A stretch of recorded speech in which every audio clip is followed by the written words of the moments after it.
శ్రీ గురుభ్యో నమః. నేను మీ ప్రసాద్. మీరు చూస్తున్నారు ప్రసాద్ ఆస్ట్రాలజీ యూట్యూబ్ ఛానల్. వీక్షకులందరికీ శ్రీ పరాభవనామ సంవత్సర శుభాకాంక్షలతో ఈ వీడియోలో ఈ సంవత్సరం అంటే ఈ పరాభవనామ సంవత్సరంలో సింహరాశి యొక్క ఫలితాలు మనం ఇప్పుడు చూద్దాం.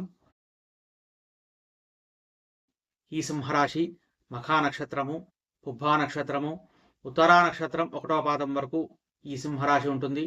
ముఖ్యంగా ఈ సింహరాశి వారికి ఈ సంవత్సరం ఆదాయం 11, వ్యయం 2, ఇక రాజపూజ్యం 5, అవమానం 4 అన్నమాట.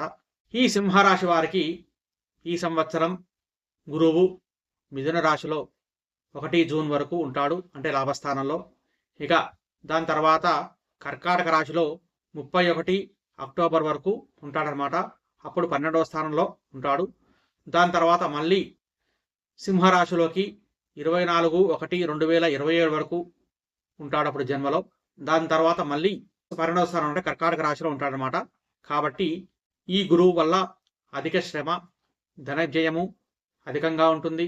అందువల్ల మానసిక ఆందోళన, ధనధాన్య వృద్ధి, దాంతోపాటు చేసే ప్రతి కార్యక్రమంలో అంటే కార్యసిద్ధి ఉంటుందన్నమాట. అలాగే బంధుమిత్రుల యొక్క సహాయ సహకారాలు వీళ్లకు ఈ లాభస్థానంలో ఉన్నప్పుడు లభిస్తాయన్నమాట. ఇక ద్వాదశ స్థానంలో అలాగే జన్మస్థానంలో ఉన్నప్పుడు వీళ్లకు శ్రమ అధికంగా ఉంటుంది, అంటే ధన వ్యయం అధికంగా ఉంటుంది. దాంతోపాటు స్థాన చలనము, అలాగే నివాసంలో అంటే నివాస మార్పు కూడా ఉంటుందన్నమాట. ఇవి బృహస్పతి వల్ల వచ్చే ఫలితాలు.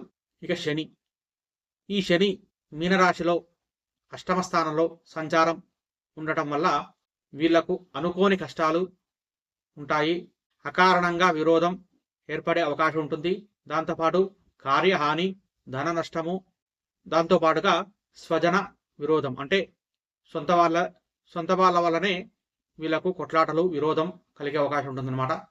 ఇక దాని తర్వాత రాహువు కేతువు, ఈ రాహువు కేతువు ఇద్దరు కూడా 6 డిసెంబర్ వరకు, రాహు ఏమో కుంభరాశిలో, కేతువేమో సింహరాశిలో ఉంటాడనమాట. దాని తర్వాత సంవత్సరాంతం వరకు కూడా వీళ్ళు రాహు ఏమో మకర రాశిలో, ఈ కేతువేమో సింహరాశిలోకి ఉంటారనమాట.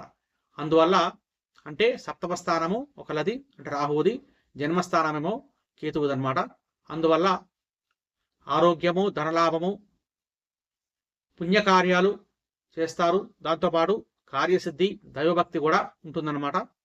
ఇక ఈ సంవత్సరం విద్యార్థులకు తగిన గుర్తింపు లభిస్తుంది.